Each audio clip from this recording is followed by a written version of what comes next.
সারা রাত অফিসের কাজ করে মাত্র বের হলাম। আসসালামু আলাইকুম, আমি মোস্তফা কামাল। আশা করি সবাই ভালো আছেন। সবেমাত্র শীতের শুরু, আর শীতের একটা সকালে এই পরিমাণ রোদ হবে এটা টোটালি আনএক্সপেক্টেড। আর রোদ থাকা সত্ত্বেও শীতের সকাল জন্য বাইরের আবহাওয়াটা ঠান্ডা ঠান্ডা, বেশ এনজয় করছি আর কি। আর আল্লাহর কাছে শুকরিয়া আদায় করছি, রাস্তাঘাট মোটামুটি ফাঁকাই। ইনশাল্লাহ তাড়াতাড়ি বাসায় যেতে পারবো। তাড়াতাড়ি বাসায় যাওয়াটা খুবই জরুরি, কারণ কাঁধের ডান পাশে প্রচণ্ড ব্যথা গতকাল রাত থেকে। মেট্রোর পিলারে করা এই আর্টগুলোর জন্য পুরো রাস্তাটা দেখতে অস্বাভাবিক সুন্দর লাগছে আর কি। আশা করি আপনাদেরও ভালোই লাগছে।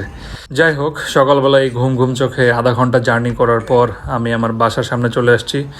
বউ আবার আজকে সকালে হঠাৎ করে পরোটা খাওয়ার অনুরোধ করছে, যার জন্য বাইরেই দাঁড়াইলাম।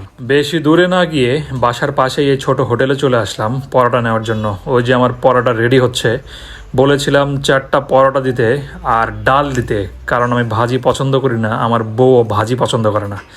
এই যে এখানে এখন ঢুকিয়ে সামনে কতগুলো দেখি ডাল ভাজি রেডি করে রাখছে, সেখান থেকেই হয়তো বা আমাকে 2টা দিবে। আর কি রোদটা উঠছে রে বাবা রে বাবা! হোটেলে পরোটা বানানোর প্রসেস দেখলে আসলে পরোটা খাওয়ার রুচি হবে না। যাই হোক, সবাইকে দেখাতে হবে জন্য ভিডিও করা। আর কি করার, এখানে আসলে সেরকম হাইজিন মেনটেন হয় না।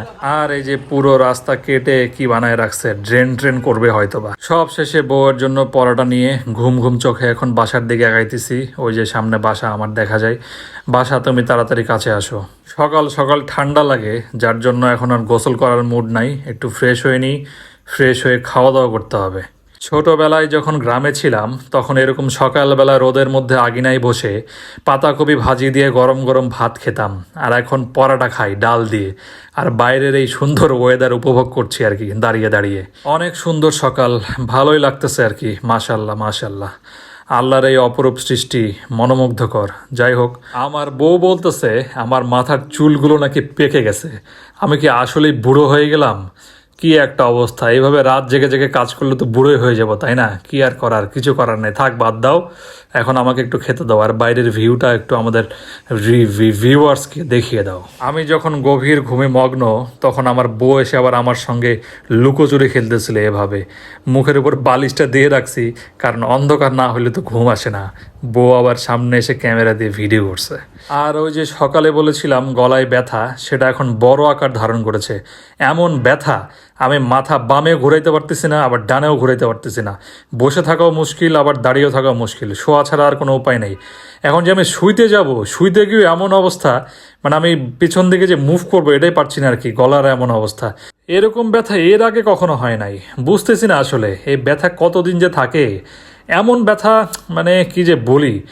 ডান কাত হয়ে শুয়ে আছি, ডান পাশেই ব্যথা, তারপরও মনে হচ্ছে ডান কাত হয়ে শুয়ে একটু আরাম পাচ্ছি। বাম দিকে তো ঘোরার কোনো চান্সই নাই। ভিডিওটা শেষ করতে হবে জন্য আবার ক্যামেরাটা অন করছিলাম। আর শুয়ে থেকে এই যে নতুন সিরিজ আসছে দ্য ফ্যামিলি ম্যান, এটাই দেখছি আর কি। বউরে বললাম এটা চালাই দাও, কি আর করি। এটাই শুয়ে শুয়ে দেখি। আচ্ছা, আজকের মতো আসসালামু আলাইকুম, আল্লাহ হাফেজ।